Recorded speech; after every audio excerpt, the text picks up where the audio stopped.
Chapter number 2, this is the nationalist movement in Indo-China. What is Indo-China and how does this nationalist movement took up in this place of this region? First of all, we will be talking about Vietnam. Now this Indo-China is a very misleading name because the region which is called as Indo-China has neither India in it nor China. So Vietnam, it's a country, proper country, and this gained formal independence in 1945, even before India.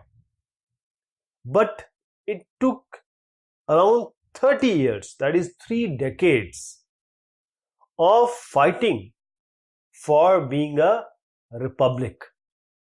Vietnam became republic after 3 decades of fight. So we'll see this Vietnam, and the most important thing is Vietnam was also a colony. But why we are discussing it? As we compare it with India, India was also a colony of Britishes, that is UK, and Vietnamese were also colonies. We'll talk about when it was France. It was French colony. And the struggle or the nationalism came from the struggle or the fight against the colonial domination, that is France in this case. So this is the difference, and this is, you can see that there is less similarity between us, that is India, and what happened in this region of Vietnam. This is the map of Indo-China. Here we have 3 regions or 3 countries, present day countries, that forms the Indo-China, that is Laos, Vietnam and Cambodia. Cambodia, Vietnam and Laos. These 3 in a combined way called as Indo-China. So emerging from the shadow of China, Indo-China, as I said, comprises of modern 3 countries, Vietnam, Laos and Cambodia.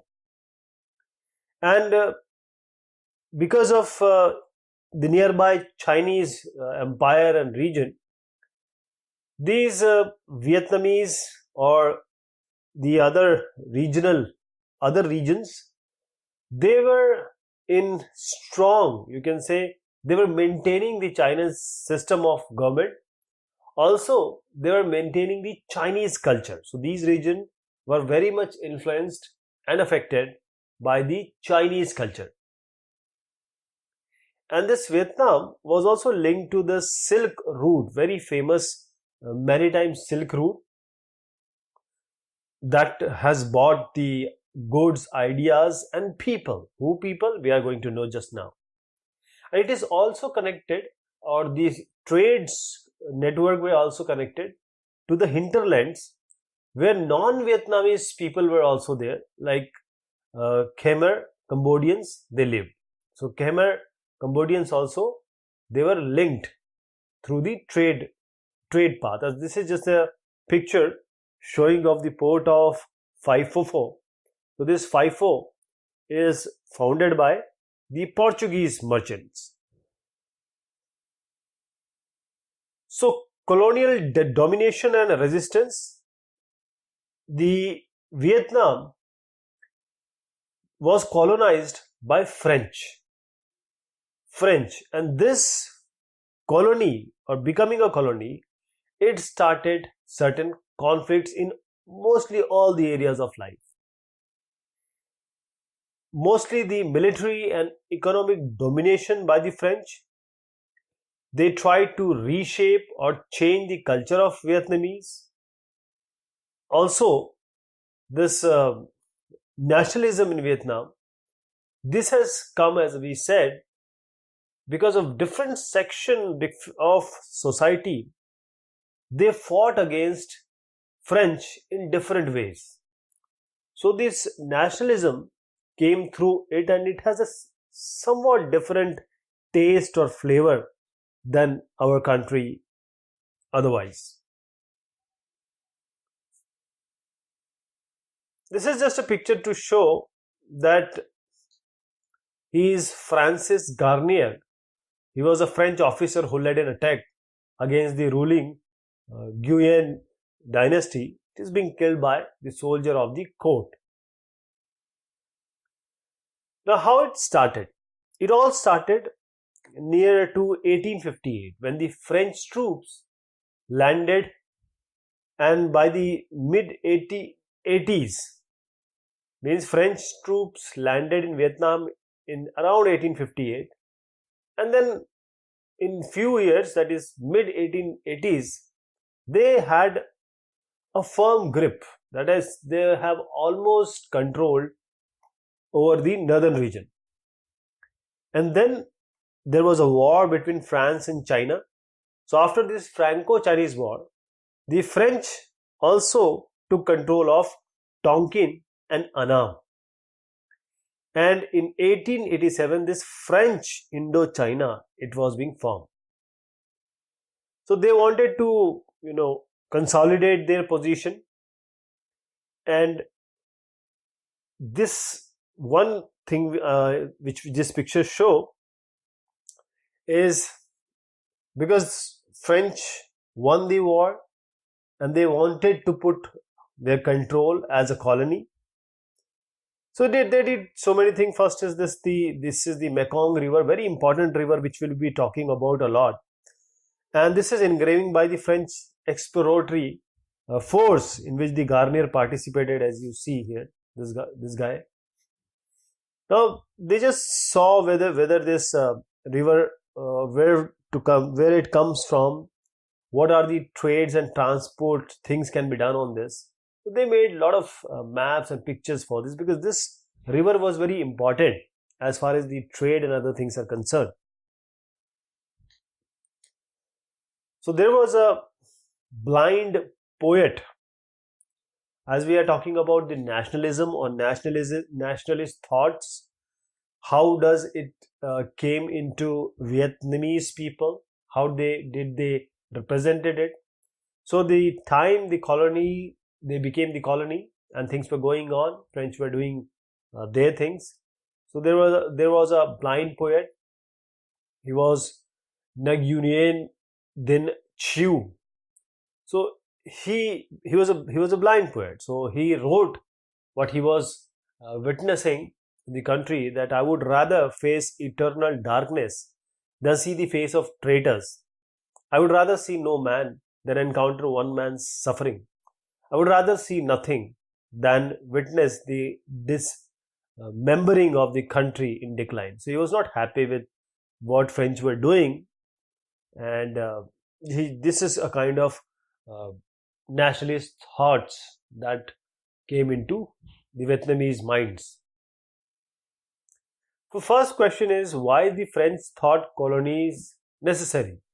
So if I change this name and just say that why the Europeans thought the colonies are necessary, the answer is same for others also as for the French. First of all, because the French, or you can see the European countries who were making the colonies, they are pretty small, tiny. Means if you take one state or union territories of India, that probably will have larger area than the European country. So they wanted, first of all, the soil, region and natural resources, and also other goods, essential goods. So for them, first reason was for to make colony is in order to get land, resources and goods.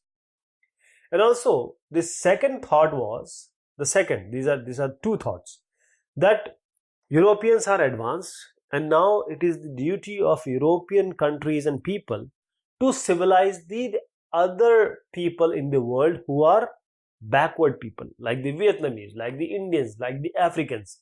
They all are uncivilized, and it is the duty of these French to do this and other European countries to do this. So as I just showed you the picture of Mekong, so the French, they started building canals and draining lands and in the Mekong Delta to increase the cultivation. And they also made a very good and vast system of irrigation, canal and earthwork. And it involved the labor of Vietnamese, and this increased the rice production. And the rice production was so much that they started exporting it to the international market. That is, if I gave you this idea in the numbers were that the area that is went from 2,74,000 hectares in 1873 to 1.1 million hectares in 1900, and in 1930 it became 2.2 million area was used for the cultivation of rice. And then by 1931 Vietnam was exporting 2/3 of the rice production, and it was the world's third largest exporter of rice in the world. Third largest exporter of rice in the world was Vietnam. So this all this was very good as far as Vietnamese is concerned, and French are also concerned. And then also the infrastructure project, that is the basic projects, were also taken up. Construction of trans indo-china rail network, and because it formed the link to the northern and southern part of Vietnam and China, this also began. And the final link with Yunnan in China, this was completed in 1910. And then the second line was also built, linking Vietnam to Siam, and Siam is present day Thailand, via the Cambodian capital of Phnom Penh. So this is, business were getting profits, and people were, French have done enough to sustain, and people were also getting, the businesses were profitable. So the next question came was, should colonies be developed? Everyone has a single thought at that time that the colonies had to serve the interest of the mother country. That means whoever has made colony, for example, the Britishers had made India the colony. So it is India who is going to feed the Britishers. So one person called Paul Bernard, he was a very influential writer and policy maker. He strongly has this idea or belief that the colonies, like French colony was Vietnam, now the colonies, the economies of the colonies need to be developed, because they are going to get the profits from these colonies only. So if the living condition or the people standard of living is improved, the colony people or the people who are in the colonies, they are going to buy more good, and that will be the market for example, England can produce and put it in the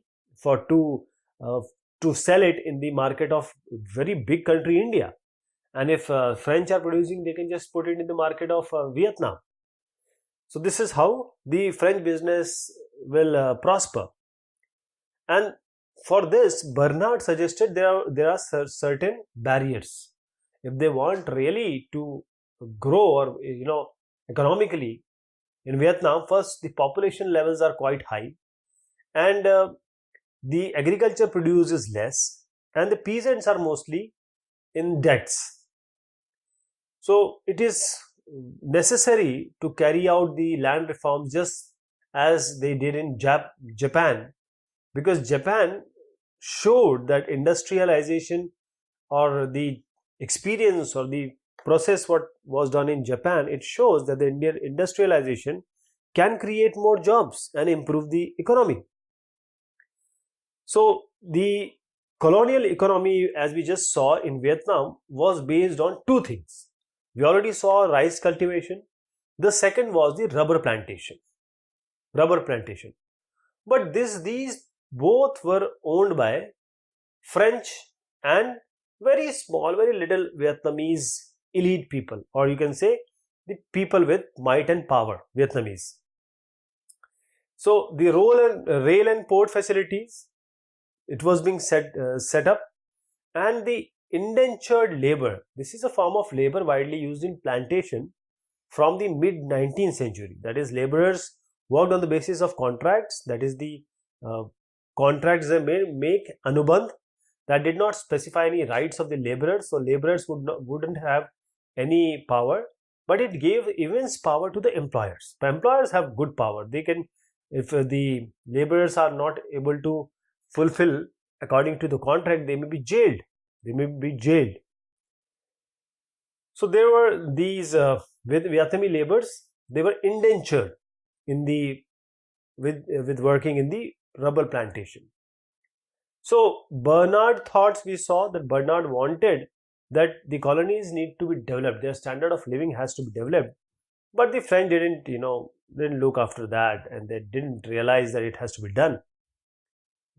So this is specifically in the rural areas of Vietnam. The landlordism was widespread, and the standard of living of Vietnamese people were not very good. So it declined.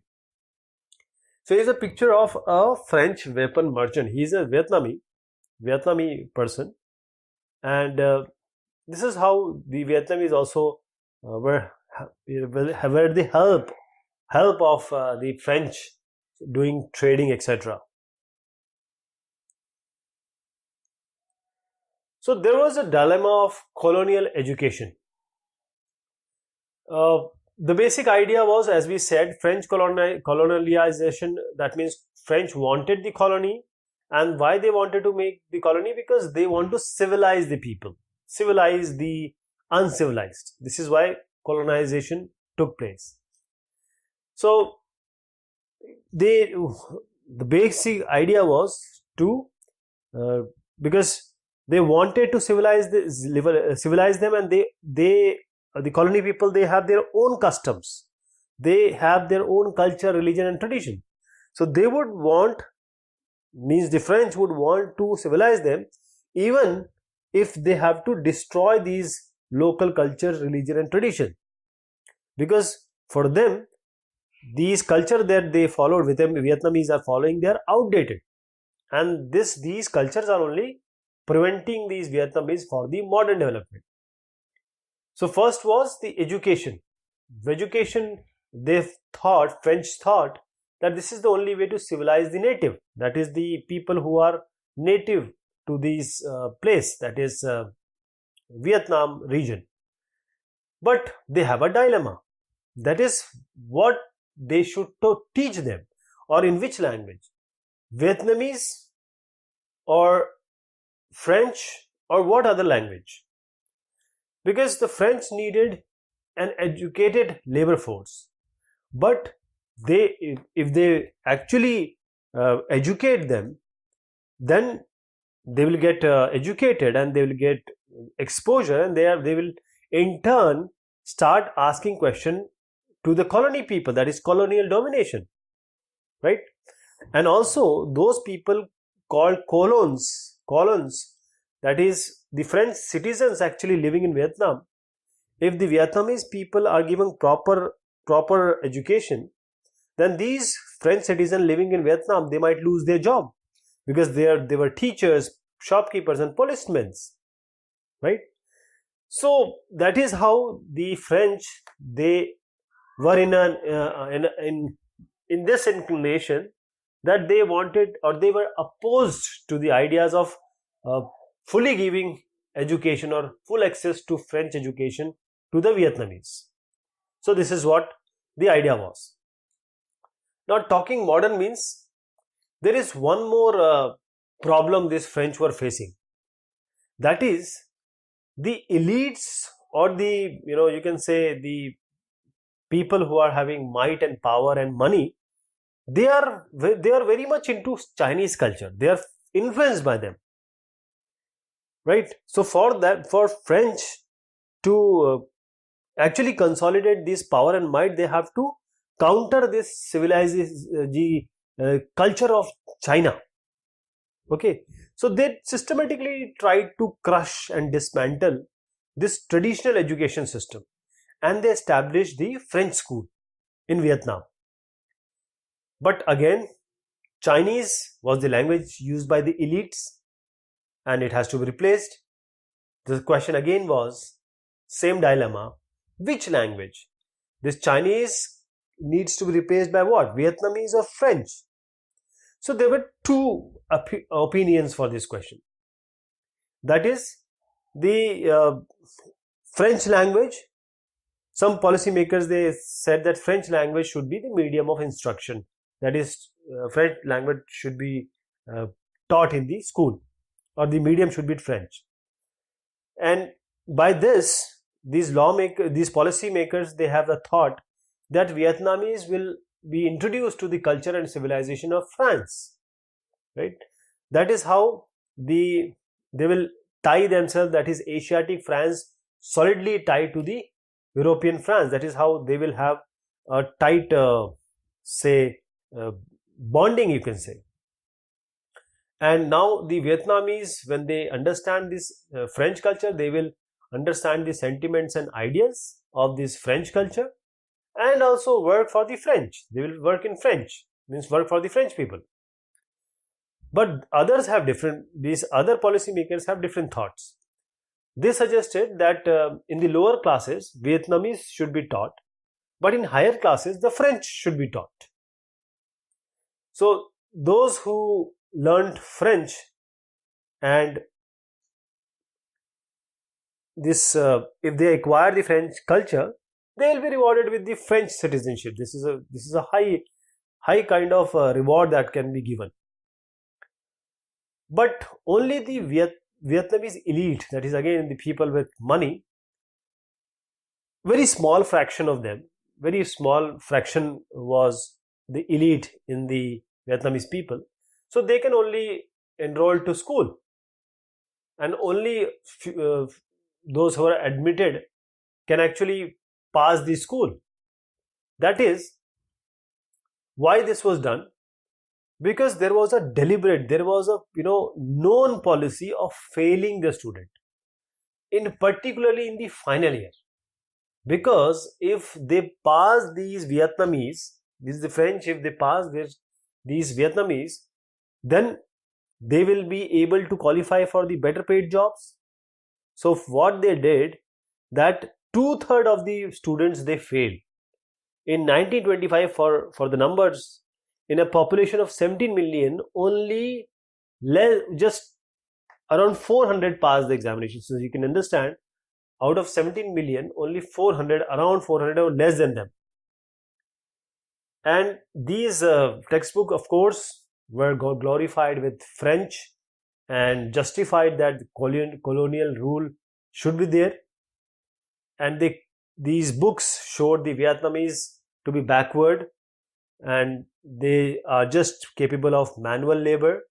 They have no intellect or logic, and they are skill copyists, means they can just copy. They are good at copying, but they are not creative.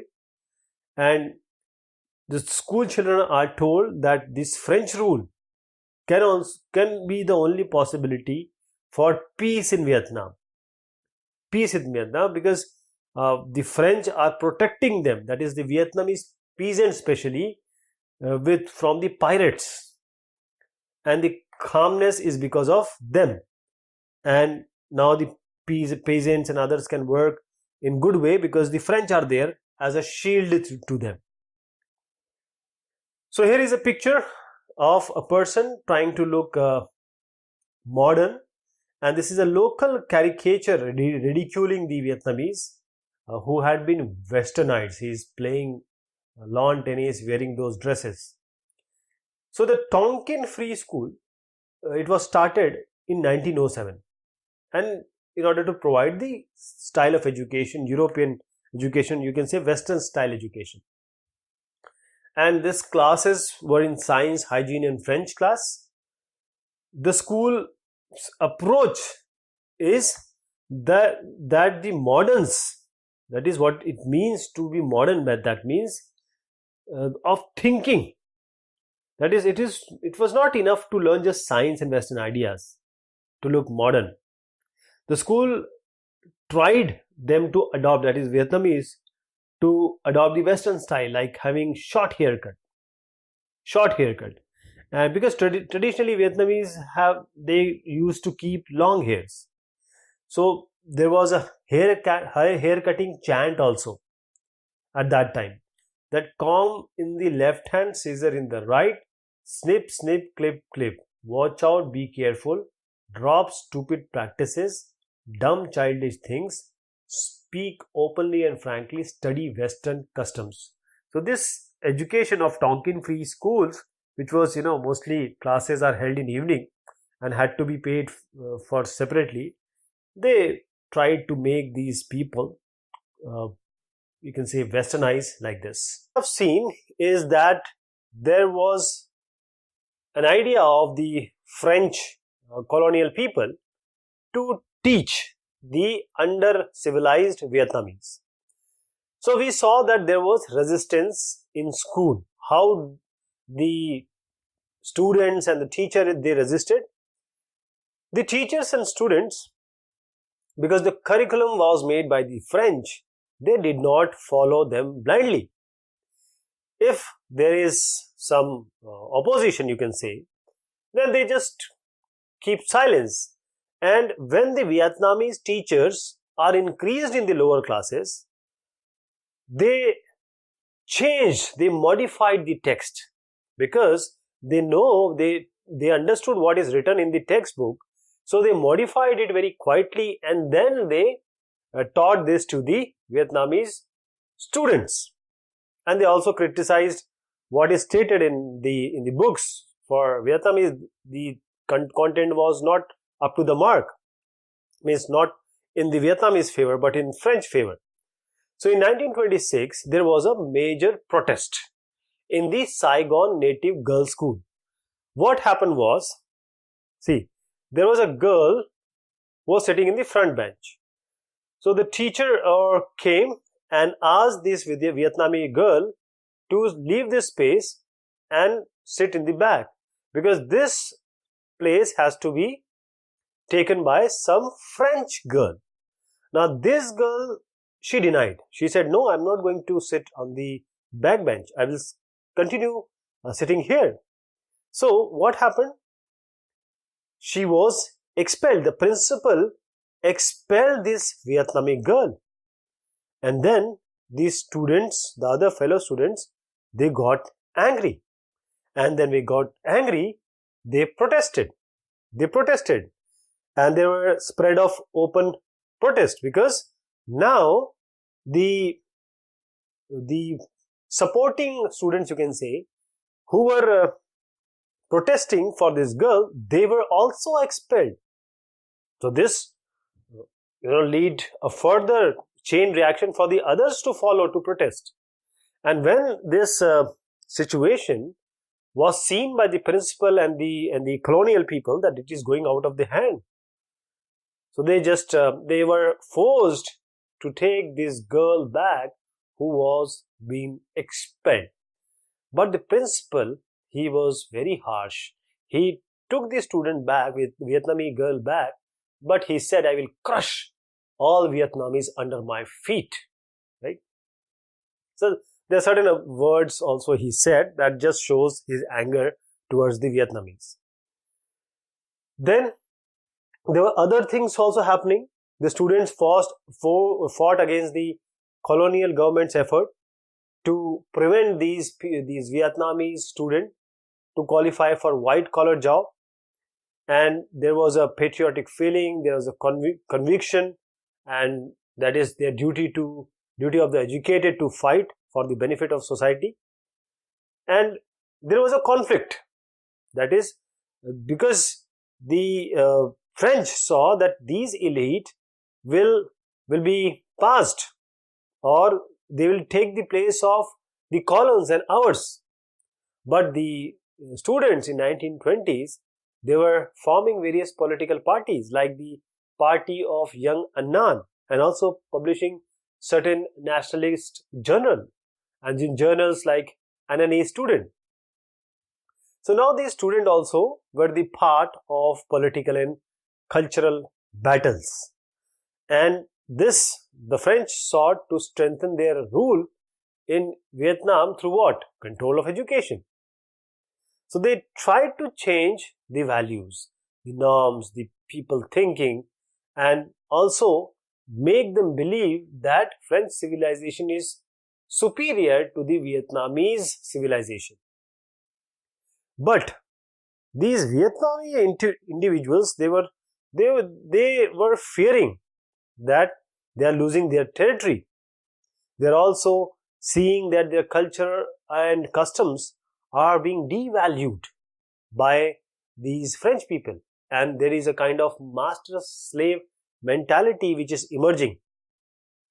So this battle against the French colonial education, this was the idea of the Vietnamese to go out of this colony and become independent, and we'll see how this took place. Before we go ahead, let me tell you some important dates. In 1802, Nguyen An becomes emperor, symbolizing the unification of the country under the Nguyen dynasty. In 1867, Cochin, China, that is the south, becomes the French colony. In 1887, there was a creation of Indo-China Union, which includes this Cochin China, Annan, Tonkin, all these are in Vietnam, and Cambodia, and then later Laos. In 1930, Ho Chi Minh forms the Vietnamese Communist Party. In 1945, the Viet Minh, it started a general popular insurrection. Bao Dai abdicates and Ho Chi Minh declares independence in Hanoi. In 1954, the French army is defeated at Dien Bien Phu. In 1961, Kennedy decides to increase the US military to South Vietnam. 1974, Paris Peace Treaty was done. In 1975, NLF troops enter Saigon. And finally, in 1976, the Socialist Republic of Vietnam is proclaimed.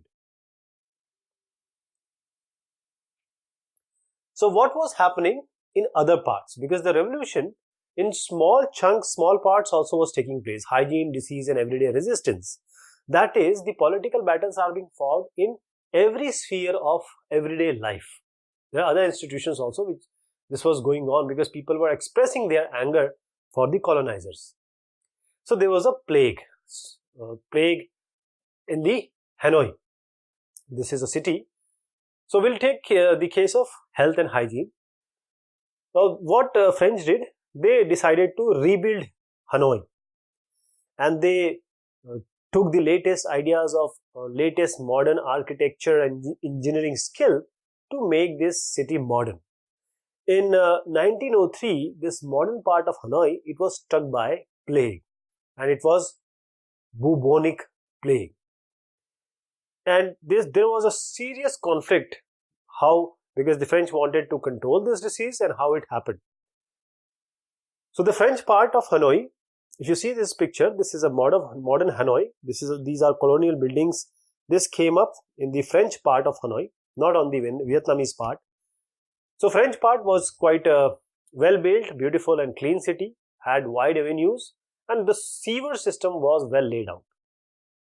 But the natives, that is the Vietnamese quarter, not very modern facilities were there, and in heavy rains and floods, the waste overflow on the street. That is the problem of unhygienic environment in the native quarter of Vietnamese. So this became the cause of the plague, and plague was caused by mouses. So what happened? There were large sewer in the modern part of the city. That is the symbol of the modernity. So there were large sewer being laid here like this. Now the sewer was a great transport system for whom? For rats. Now because it was underlaid or underneath the ground, the mouses, they can easily move around all the city without any problem. And this was the problem. This caused that bubonic plague, right? And these mouses would come out to the French homes also through the pipes. So now what to do? There is only one possibility: rat hunt. Kill the rat. That is to stop the plague. So rat hunt was started in 1902 to curb the rat population, to finish them. So the French hired Vietnamese and they paid them on per basis, means on per rat basis. That is, rats, Vietnamese started catching a lot of rats. For instance, 20,000 were caught, but the mouse were not ending, the rats were not ending. And this is a kind of people learn that, okay, now we can come together and we can now bargain to the French people. The Vietnamese thought that. Now they have an idea of negotiating. So the bounty was paid how? When someone comes with the tail as the proof that, okay, I have killed a rat. But what rat catcher would do, these Vietnamese would do what? They would just clip the tail and they will release the rat. And this was done again and again, and some people even started raising the rats for the bounty, for the money. So because this was happening, French they have to scrap this bounty program. They cannot continue with this. And this bubonic plague swept through the area in 1903, and the rat menace marks the limits of French power and the contradictions that they actually came there to civilize the people, right? And the rat catchers, those Vietnamese, they also showed that they are against the French in everyday life also. Then how this religion or religious sentiments helped the anti-colonial sentiments and the nationalism? See, this the French occupied Vietnam military because they want to militarily they want to reshape the Vietnamese social and cultural life. So what did they do?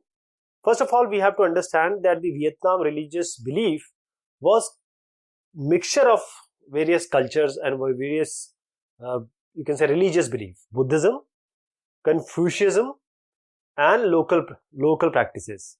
So Confucius is what? Let us understand this. He was a Chinese thinker.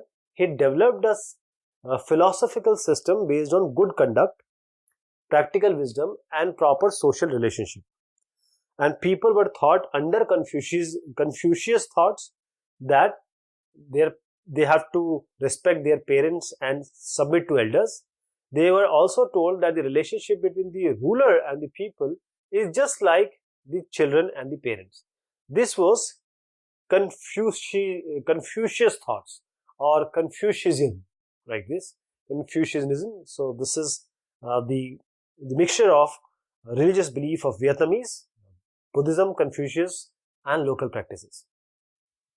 Now, Christianity, because the French were there and French missionaries, they tried to introduce the Christianity, but the Vietnamese, they don't want that. Because they thought that French thought that Vietnamese says that there is a supernatural power or something like that, so they just want to change that.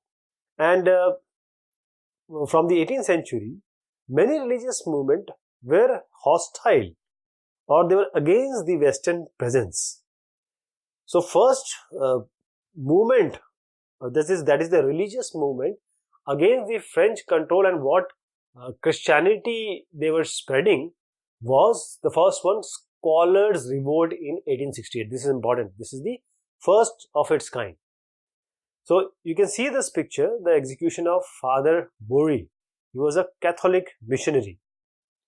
So first revolt was this, Scholars' Revolt. And this also spread the anger, you can say. Because who led this revolt?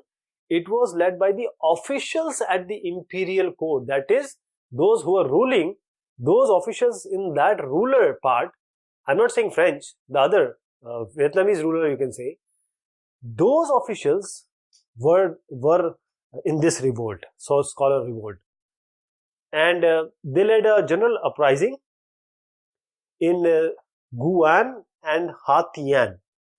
Now these two places are very important. In these provinces, over 1,000 Catholics were killed, but Catholic missionaries, they were very active. By the middle of the 18th century and by the early 17th century, they have converted around 3,300,000 people to Christianity. So this again was you can say impotence for the uprising of patriots to stop this. And now the elites in the Vietnam, they were educated in Chinese, and again China thought that is Confucianism. So Confucius and Chinese, these are the two thoughts. But the religious belief among these peasants was shaped by different syncretic tradition. That is, you can understand by combining the Buddhism and the local tradition, belief and religious belief, right? So these were there were certain movements which took place, but French, they stopped it. There was one more movement. First was that revolt I told you. The second was the Hoa Hao. This started in 1939, and this gained a lot of you can say attention and popularity in the fertile Mekong River Delta area, and it drew a religious idea which is popular in the anti-French uprising of the 19th century. And who was the founder of this Hoa Hao movement? He was called as Hyun Fu So. Now, he used to perform miracles, help the poor, and he criticized the expenditure, useless expenditure. He also opposed the sale of child brides, gambling, and he was opposing the alcohol and opium. Now, French did all the thing to suppress the movement which is inspired by Hyun Fu So. They declared him mad and called him Mad Bones and sent him to mental asylum. But the doctor who came to him, he became his follower. And finally, in 1941, it was being declared that this guy Fu So is not insane, he is sane. And he was expelled to Laos. And the followers, most of them, were sent to the concentration camps. So these movements which take place, they have very different or contradictory relationship with the nationalism which was mainstream. And they cannot discipline these groups, they cannot support the mainstream people, cannot support the ritual and practices. But still, all these movements, two movements we saw, first was the revolt and second was by Hyun Fu So, this added up to the sentiments of anti-imperialist among the people.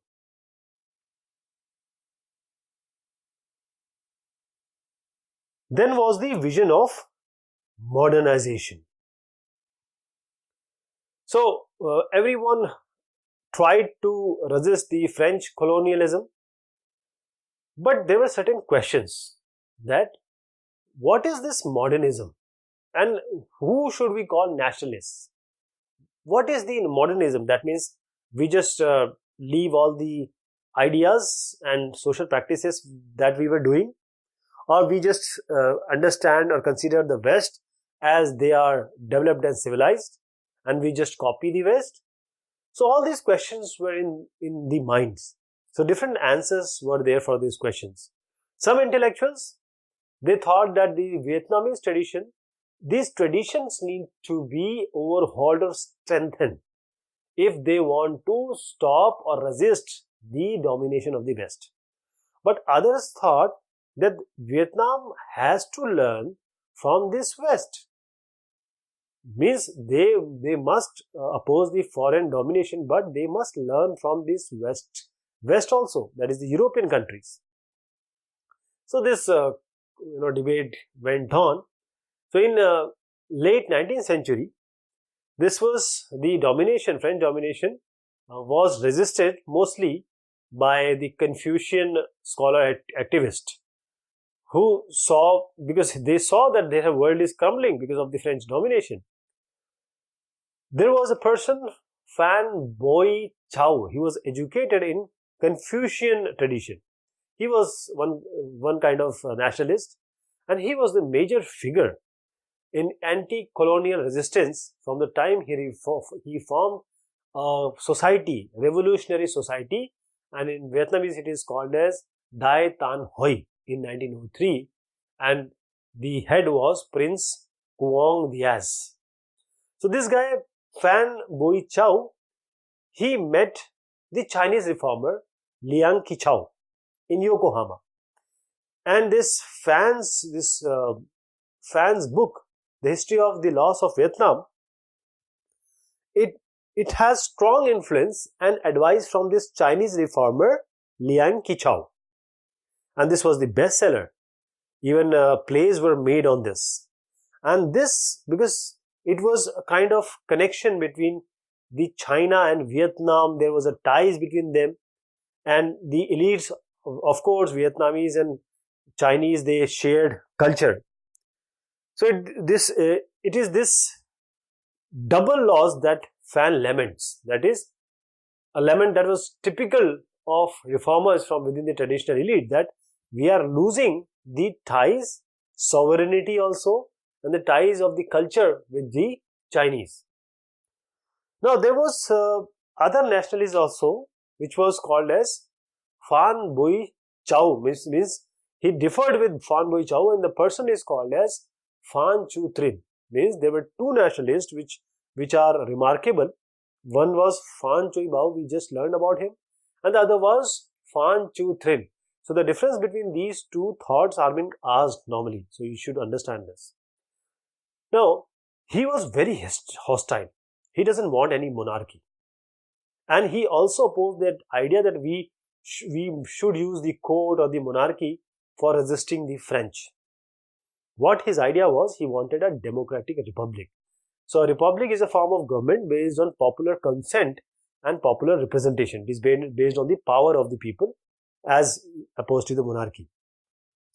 So he is quite influenced by the West democratic ideals, and he doesn't want actually to just reject the Western civilization. He was in favor of Western civilization. He demanded that the French should do something for the country. That is, the French should set up some legal and educational institution also. They must do something to develop the agriculture and industries. This is what Fan Chu Trin has thoughts. And then other way of becoming modern, we will take the examples of Japan and China. As we said that the early Vietnamese, they have very close ties and relationship with Japan and China. So the Japan and China, they both are providing a model. And the refugees of Vietnam people, Vietnamese, they just go to, if they want to escape from French police, there was a great location of you can say they can go. That is, there was kind of Asian network being built so that they can just run to Japan and China. So in first decade of this 20th century, a Go East movement, it became popular. And some 300 Vietnamese students, they in 1907, 1908, they went to Japan for modern education. But the primary idea was, the objective was, they wanted to drive out French or overthrow them from the country. They wanted to overthrow also the puppet emperor, and they wanted to bring back the Nguyen dynasty. And who deposed this Nguyen dynasty? The French.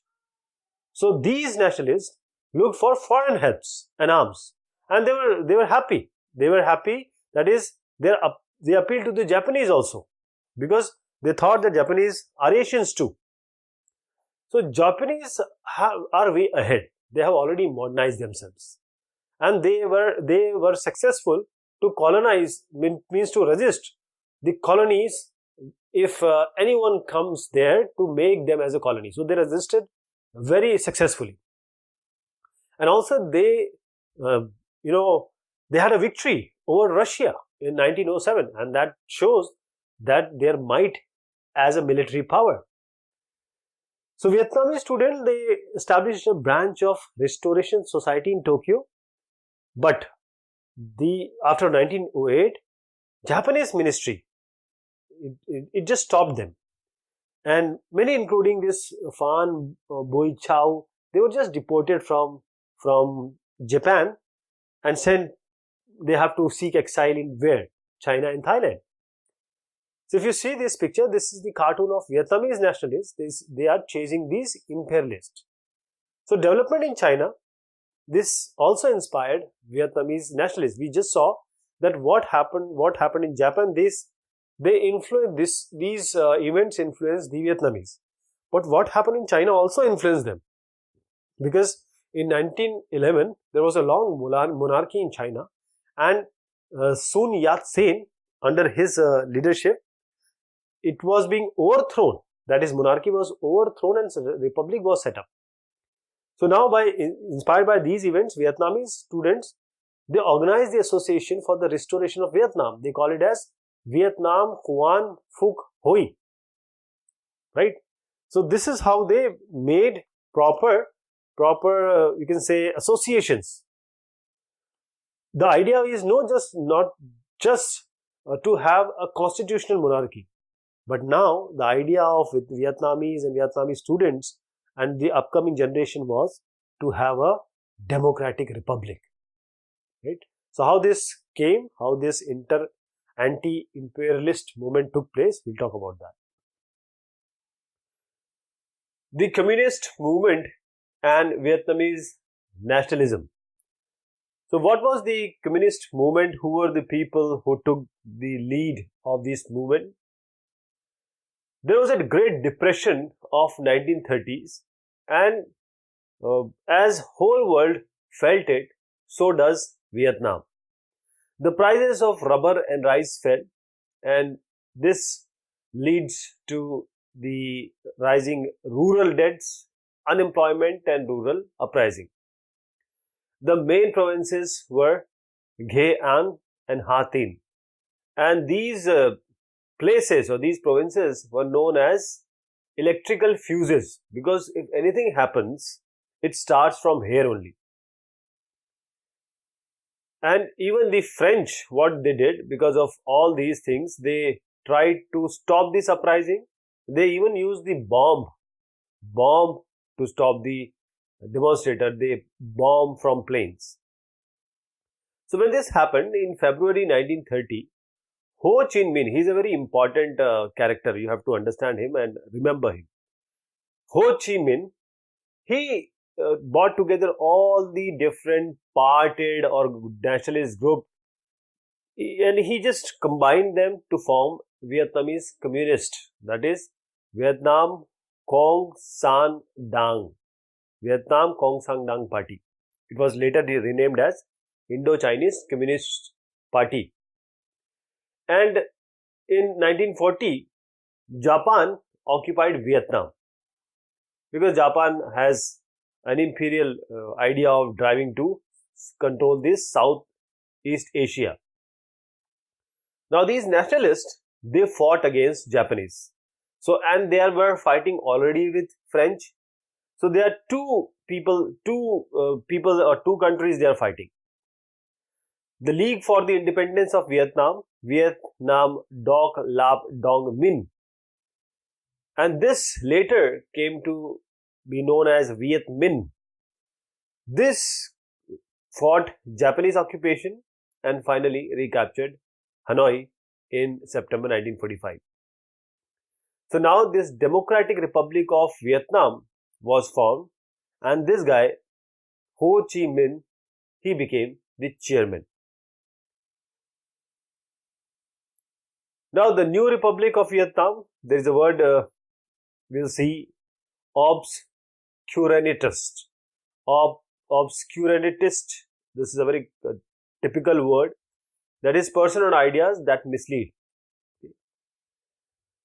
So, obscurantist, a new republic now was formed, but there were different challenges because there was the emperor Bao Dai, and using Bao Dai as a puppet, the French tried to control the territory. And because of this French offensive, this Viet Minh, they were forced to retreat, and they just found shelter on the hills. But after 8 years of fighting, French were finally defeated in 1954 at Dien Bien Phu. French were finally defeated at Dien Bien Phu. But there was a general of French army, Henry Navarre. He was very confident that they will be victorious. But on 7th May 1954, this Viet Minh, which we are talking about, annihilated, captured more than 16,000 French expeditionary corps, entire commanding staff, also general was included, 16 colonels, 1949 officers, and they were all taken as prisoners. So there were peace negotiations going on in Geneva, which followed the French defeat, and then Vietnam was persuaded, it was forced actually, to form or to accept the division of the country. So now the Vietnam is in two parts, northern and southern. So Ho Chi Minh and the communists, they took the power in the north, while Bao Dai was put in power in the south. So let me tell you what happened. It was divided into two parts. These parts went to Ho Chi Minh, or you can say communist. And here it goes to Bao Dai. So finally, two parts were made. But as we saw the division of India, that is India and Pakistan, it followed a lot of bloodshed. So same happened here. There were a lot of destruction and deaths. But there was a coup led by Go Din Diem. He and his partisans, they overthrown Bao Dai regime. That is, this regime was overthrown by Go Din Diem. But he was also very repressive. This guy Diem, he was repressive and authoritarian government he formed. He would just kill the people, mostly the communists who opposed them. He also retained that Ordinance 10, and this was very important, Ordinance 10. That is the French law that permitted Christianity, that Christianity is allowed, but he just outlawed the main religion there, Buddhism. But here came NLF, National Liberation Front. So this NLF, because it was opposing this guy Go Din Diem. So with the help of, now here we have NLF, here we have Ho Chi Minh. So this NLF took help of Ho Chi Minh, and then they together fought for the unification of the country, which were after Geneva Convention, you can say Geneva discussions. This was in two parts. Now, when these are two parts, this is by Ho Chi Minh. Here Ho Chi Minh was the ruler, and here we have NLF. Now, both of them were communist. So, if they are combined, means these two parts combined, so there will be a communist government. And if you know, this Laos, Cambodia and Vietnam and Thailand, that is Siam, and various other nearby country, Burma, etc., they will all have, because of the influence of this region, they all will have communist party, because Of course, the China was also taking the communist path. But because of this, America got worried. And this is how America entered the war. This is the entry of the US into the war. And the basic reason was they don't want this communist regime to prosper and to spread into other parts of the nearby region. But when the US entered, they suffered great loss. From 1965 to 1972, this number 3403,100, it's a huge number. That is 34 lakhs US services personnel served in Vietnam, and 7,500 near to them were women. So this is how the American soldiers, they are searching in the rice field for the Viet Congs. So now, because US was a superior country, it has technology, it has good medical supplies, but the casualties were still high. About 47,244 Americans died in battle, and 3,03,704 were wounded. And out of these, 23,014 were permanently declared as disabled. So this struggle with US or Vietnam and US was very brutal. The US used everything. They used B-52, and that this was at that time most powerful bomber plane. They used all chemical weapons, napalm, Agent Orange, phosphorus bomb, everything on the civilians, everything on the Vietnamese. But the effect of war was also felt in US. The government saw that nothing is, the people saw, and they said government that you are just, this is indefensible what you are doing is. Because the youth that were sent were from very poor class, minorities, very, very unprivileged class. Those young men were sent to Vietnam, and those having a university graduate degree, they were just, waved off, and others were just stopped. Means good people or wealthy people, you can say, were actually, you can say that they were just covered up, and others who are poor, they were just sent to Vietnam. This is what US people thought. And there were various US media and films, and this played a very important role. They showed that that is the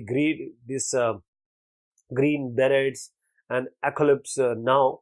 They all showed, one movie showed Vietnam is means the good part of Vietnam. The other showed the good part of US. Some movie shows that what is the wrong thing. Somebody movie shows that what is the better thing. So all these, people were aware now because of the media and the movies. People knew what is happening.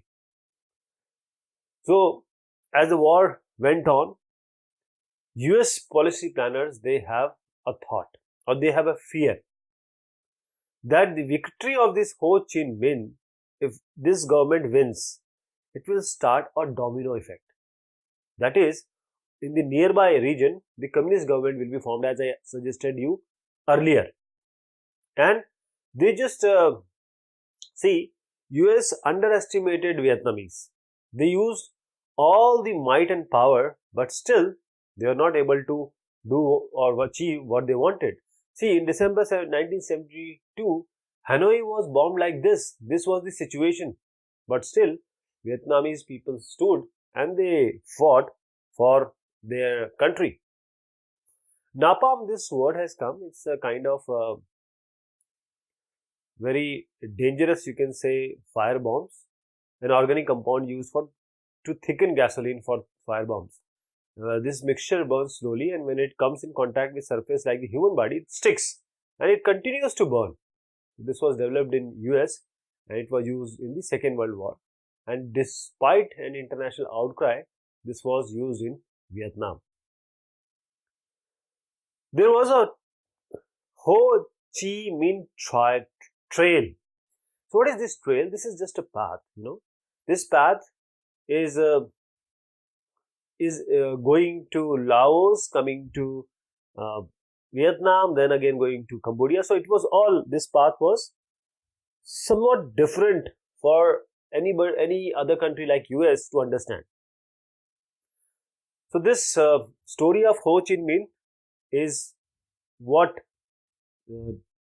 very important to understand the nature of the Vietnamese, which how the Vietnamese fought against the US. That is what means Vietnamese, they have limited resources, but still they took it to their advantage. This trail, an immense network of footpath and roads, and this would help in transporting the men and material from the north to south and vice versa. And around 20,000 North Vietnamese troops were using this trail. And this trail has bases and hospitals. Trucks were used, and some things were transported by men and women, 25 kgs on their bags, and if they have bicycles, then 70 kgs, 70 kilos. So as I said, most of the trail was outside Vietnam, that is Laos and Cambodia. And US regularly bombed this area just because they don't want the supplies to go from this part to this part. But whenever they do so, whenever they bomb, these people, they were so resistant, they just rebuilt the road which is damaged by US bombings. So this is how this Ho Chi Minh Trail helped the Vietnamese and stopped the American to achieve. Basically, they were there to massacre the Vietnamese. This is also on the Ho Chi Minh Trail. That is, it has the path or in mountains, the regions where the other people like the Western countries, if they have just landed to fight, they will not be able to find it out.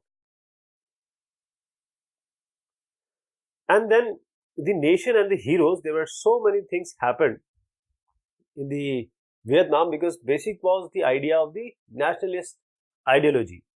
So women, as we saw in the European countries like Germany, Italy, France, women allegory was used to symbolize a country.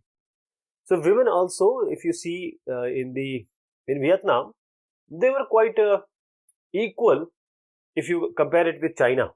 But still, if you talk about Vietnam, they were not given any privilege or they were not that much free. So as the national movement grew, that is the nationalist movement went on, the status of women came to be questioned and new image of womanhood this emerged. And mostly writers and political thinkers, they begin idealizing women who rebelled against the social norms. So there was a famous novel in 1930s by Nath Lin, and this caused a scandal because the woman showed in the novel, she just left the forced marriage and married some other men who by her choice, and that man was a nationalist. So this rebellion marked the change in the Vietnamese society also. This just shows that how the society was changing. So if you see the heroes of past times, rebel women were celebrated. In 1930, the nationalist Phan Boi Chau, he wrote a play which is based on the Trung sisters. They fought against the Chinese domination, and they were fighting, and after that they died when they saw that okay, we will be caught. So they just died. Means they were not caught by the Chinese, they were patriots. So this is kind of patriotism which was shown by paintings, plays, novels, and 30,000 these Trung sisters, they gathered 30,000 people and resisted the Chinese for 2 years. Then finally they committed suicide. They didn't surrender to the army. These were Trung sisters. Other women were also there. This is Triu Au. I don't know how to pronounce it, but it's Triu Au. So this is the image of Triu Au, worshipped as a sacred figure. She was an orphan, then she lived with his brother, and she left home, went to jungle, formed an army finally, and she also fought against the Chinese. And when her army was crushed, she became a sacred figure because she drowned herself. So this is the people who were, or the women who are regarded as important figure, as a symbol of nationality, and people would often get inspired by them. They fought for their country. Women as warrior, as we saw, women, because the militia, many things were going on, and the stories also we saw, the stories, because of this, the women actually came and they joined the army and they took the rifle. There were stories like killing the enemy single-handedly by Yuan Thi Juan, and she shot Jet with 20 bullets only. So these were the stories. And women were just not only represented as warrior, but workers also, with one rifle in hand and other hand was carrying a hammer. So whether young or old, women were depicted as selflessly working and fighting for the country, that is Vietnam country. So as casualties went up in 1960s, women were urged to join the struggle in large numbers. And many women actually joined. They helped with nursing, constructing the underground rooms and tunnels, and fighting the enemy. This trail, as I showed you, Ho Chi Minh Trail, they would, young women or young volunteers kept open this 2,195 of strategic roads and guarded these 2,500 key points on this trail. They built 6 airstrips, neutralized tens of thousands of bombs, transported tens of thousands of kilograms of cargo, weapons, food, and shot down 15 planes. So between 1965 to 1975, 17,000 youth who worked on the trail, 70 to 80% were women. And on military historian, one military historian, he said that there were 1.5 million women in the regular army, the militia and local forces and professional teams. 1.5 million women. So at that time also, and at the time of peace also, women worked a lot. Now they were shown not as a warrior, but their image as a factory worker, agriculture, cooperatives, production units, they were shown. So this is a picture of a woman with gun in one hand, and here is the picture of Vietnamese women doctors nursing the wounded. Finally, the war ended. And how this ended? Because the war was quite prolonged for US also, and US has actually failed for what objective the US has entered into the war. Vietnamese resistance was too much for US. Right. In between, thousands of young US soldiers, they lost their lives, and also, there is no number. Vietnamese civilians were also killed, and this was the first television war. Everyone could see it. Many men, when many became disillusioned with the US was doing, writers like Mary McCarthy, actors like Jane Fonda, they also visited North Vietnam and they praised what this country has done for their defense. Vietnamese have done for their defense. If you see the scholar Noam Chomsky, he called this war the greatest threat to peace, to national self-determination, and to international cooperation. So this was the widespread questioning of government policy, and this strengthened the move to negotiate and actually end the war. And it was signed in Paris, the peace settlement, in January 1974, and this ended conflict with US, but internal fighting between Saigon regime and NLF continued. Then finally NLF, National Liberation Front, occupied the presidential palace in Saigon on 30 April 1975, and Vietnam was unified. And this is a picture of the result. That is the Viet Cong soldiers. They are posing triumphantly atop a tank after Saigon is liberated.